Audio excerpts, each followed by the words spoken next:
Bismillahirrahmanirrahim. Highness, Prince Mohammed,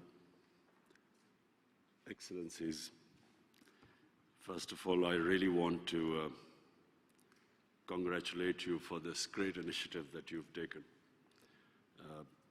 Greening Saudi Arabia. It's romantic, it's idealistic, and all my prayers are with you. And inshallah, all the experience that we have had in so far planting 2.5 billion trees in Pakistan, and our target is 10 billion trees. So we will be sharing all our experience with you, Highness. 10% of the countries are responsible for 80% of world emissions. And Pakistan happens to be one of those countries, Excellencies. Unfortunately, we are in the 10 most vulnerable countries in the world to climate change. I'll just, in the last 10 years, what we've been through, we've had 152 extreme weather events, which has triggered economic loss of over $3.8 billion. Our future climate adaptation costs are estimated between $6 to $14 billion. So we decided that before the world takes any action, we as a country, for our own survival, must take whatever it is possible within our reach. So these are the actions we've taken. We've decided that we will shift 60% of all our energy into clean energy by 2030. 30% of all transport will be shifted to electric vehicles by, again, 2030. We've already shelved 2,400 megawatts of coal projects, replaced them by 3,700 megawatts of hydroelectricity. Then we've committed that there will be no new coal projects in Pakistan. The only energy through coal will be through gasifications, and that is local coal, which is in Pakistan. We've also focused on nature-based solutions. We have, as I mentioned, we have invested, this is our biggest initiative, in 10 billion trees. We've already planted 2.5 billion. And secondly, mangroves. Pakistan is the only country where the mangrove cover is growing. And as you would all know, mangroves absorb the highest amount of carbon emissions. So we plan to plant 1 billion more mangrove trees by 2023. We're also expanding our wilderness. During the COVID crisis, we have increased our national parks by 50%.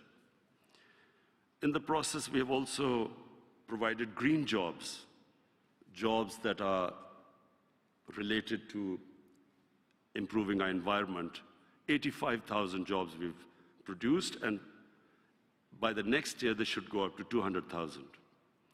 And finally, we have come up with a way of restoring our wetlands, recharging the water level, the aquifer.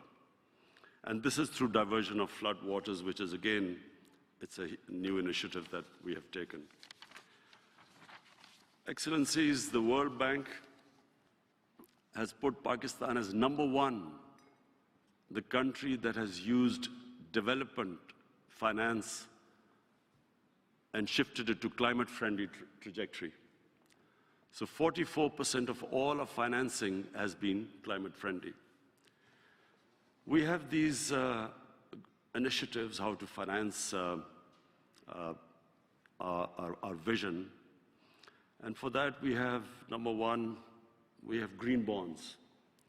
We have collected $500 million for hydroelectric power. Secondly, blue bonds, which is natural valuation of our mangroves, and World Bank is already doing that. Thirdly, nature bonds. Pakistan is piloting this globally by linking debt relaxation with nature and climate performance. And fourthly, we have energy transition mechanism, turning coal to green through innovative financing and addressing the green premium of this transition. Pakistan is again piloting this for clean transition of existing coal infrastructure. Finally, Prince Mohammed, again, I want to thank you that you've invited us here. The humanity faces probably one of the biggest crises. Unfortunately, this crisis was quite visible 20 years ago. But somehow we were all in self-denial. No one thought that this would actually happen, that actually the temperature was getting warmer. No one believed that there would be effects of this. Once you alter this balance of nature, there were always going to be implications, but no one thought there would be any implications. But just in the last 2 years, what we have seen, fires in Siberia, in California, in the Mediterranean, unprecedented, Australia. And then we have these flooding, unprecedented floodings. We in Pakistan face, and not just Pakistan, all along the whole humanity living on the base of the Himalayas and the Karakoram, which depend on their water, on the river waters from the glaciers. All of us face this stark reality that the glaciers are melting at a fast pace. And in years to come, unless we do something drastically, we will run out of water. Our rivers will not have water to feed our population. And this is not just in Pakistan, it is going to affect India. And on the other side, on the northern side of the mountain range, it's going to affect Tajikistan, Kyrgyzstan, Kazakhstan, all the countries that depend upon the glacier waters. So thank you for holding this great initiative.